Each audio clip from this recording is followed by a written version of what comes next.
శుక్లాంబరధరం విష్ణుం శశివర్ణం చతుర్భుజం ప్రసన్నవదనం ధ్యాయేత్ సర్వవిఘ్నోపశాంతయే. 6వ రోజు షష్ఠి. బ్రహ్మచారికి ఎర్రని గళ్లతువ్వాలు దానమిచ్చటం వలన పుత్ర ప్రతిబంధకములైన దోషములు నివారణమగును. 6వ అధ్యాయము దీపదాన మహిమ. రాజా, కార్తీక మహాత్మ్యంలోని కార్తీక మాసంలోని పాలు, తేనె, వెన్న, పెరుగు వీటితోని ఏర్పరిచిన పంచామృతములతోని శ్రీమన్నారాయణునికి భక్తిగా అర్పించి పూజించి కస్తూరి గంధం కలిపిన నీటితోని అభిషేకం చేసిన వారు 10,000 అశ్వమేధ యాగాలు చేసిన పుణ్యం పొంది ఉత్తమగతిని చేరుకుంటారు. కార్తీక మాసంలోని ప్రతిరోజు సాయంకాలము విష్ణు దేవాలయంలోని దీపారాధన చేసిన వారికి వైకుంఠము ప్రాప్తిస్తుంది. కార్తీక మాసంలోని దీపదానం చేసిన వారికి ఉత్తమ జ్ఞానం లభించడమే కాకుండా విష్ణు సాయుధ్యం కలుగుతుంది.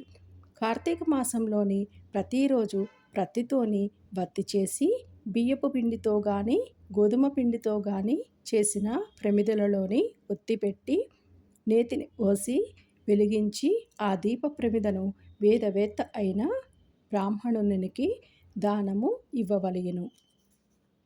ఈ విధంగా నెలంతా చేసి నెల చివర వెండితోని ఒక ప్రమిదను చేయించి అందులోని బంగారు ఒత్తి వేసి పిండితోనే కుదురు చేసి దాని మధ్య ఈ ప్రమిదను ఒత్తిని ఉంచి దీపంతోని యోగ్యుడైన బ్రాహ్మణునికి దానం ఇవ్వాలి.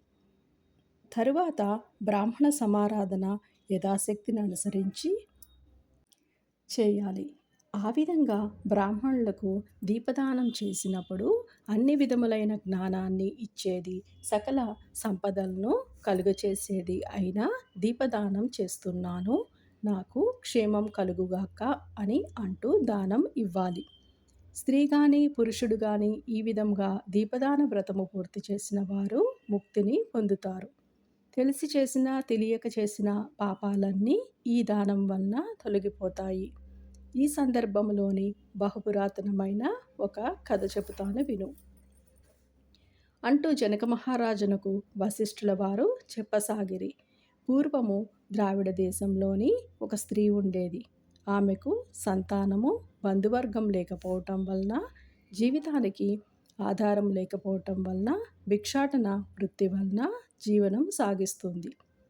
ఆమె ఒకనాడైనను వంట చేసి ఎరుగదు. ఇతరులు చల్ది అన్నం తింటూ కాలక్షేపం చేస్తుంది. నలుగుపిండ్లు విసిరిపెట్టడం, ఇతరులకు వంటవార్పులు చేసి పెట్టడం, ఆ విధంగా సంపాదించుకున్నటువంటి ధనాన్ని వడ్డీలకిస్తూ ధనాన్ని వృద్ధి చేసుకుంటూ ఉంది.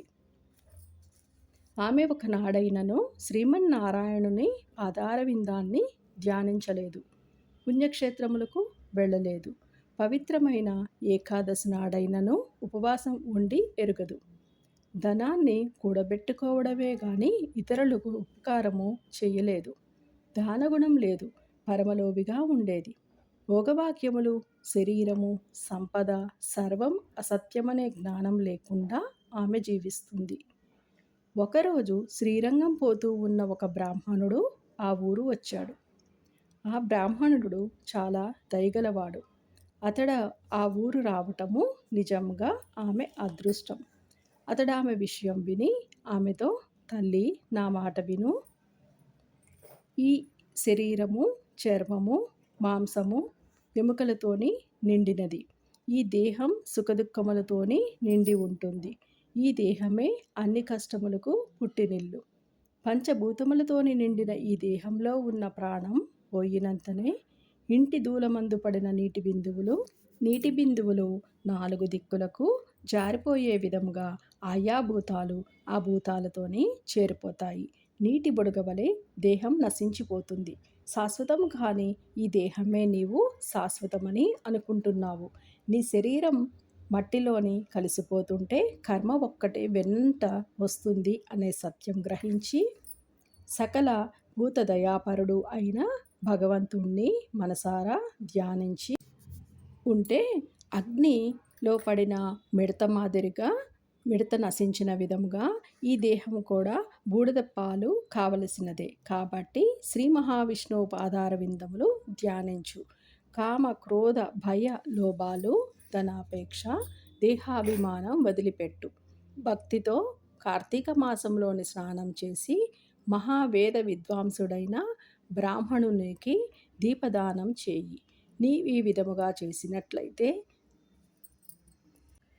అనేక జన్మలలోనూ చేసిన పాపములు తొలగిపోతాయి అని చెప్పి తూర్పు దిక్కుగా శ్రీరంగపట్టణం వెడలిపోయెను.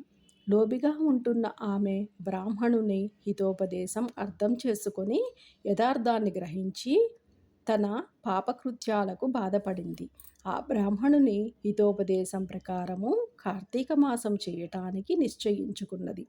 సూర్యోదయమున కార్తీక స్నానం చేసి శ్రీ మహావిష్ణువును ధ్యానించి దీపదానం చేసి విప్రుల వలన పురాణం విని మాసాంతములోని బ్రాహ్మణ సమారాధన గావించినది. కార్తీక మాసంలోని ఆమె చన్నీటి స్నానం చేయటం వలన అనారోగ్యానికి గురి అయి చలిజ్వరంతో బాధపడి ఆయువు తీరటం వలన మరణించి స్వర్గం పొందింది. అందుచే కార్తీక మాసంలోని దీపదానం చేయటం వలన సకల పాపాలు పోతాయి. ఈ విషయాన్ని సదాశివుడు నాకు పూర్వము చెప్పాను. ఈ రహస్యం నేను నీకు చెప్పాను. సంసార బంధాలు ఈ దీపదానం వలన తొలగిపోతాయి. సత్యప్రదం ప్రాప్తిస్తుందనియు వశిష్ఠుల వారు జనక మహారాజునకు వివరించిరి. ఇది శ్రీ స్కాంద పురాణాంతర్గత కార్తీక మహత్యమందలి 6వ అధ్యాయము సంపూర్ణము.